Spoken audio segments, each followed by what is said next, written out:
একদিন হযরত আলী রাদিয়াল্লাহু আনহু এশার নামাজ আদায় করার পর ঘরের উদ্দেশ্যে রওনা হলেন।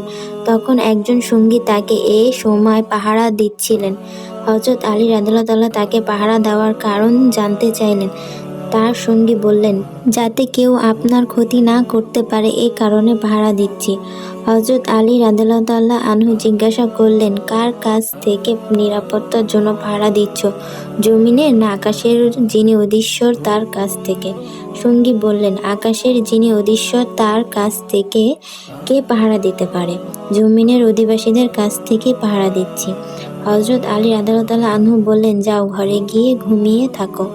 আকাশের অধীশ্বর যখন সিদ্ধান্ত গ্রহণ করেন তখন জমিনের অধিবাসীদের পাহারার কোনো কল্যাণ করতে পারে না।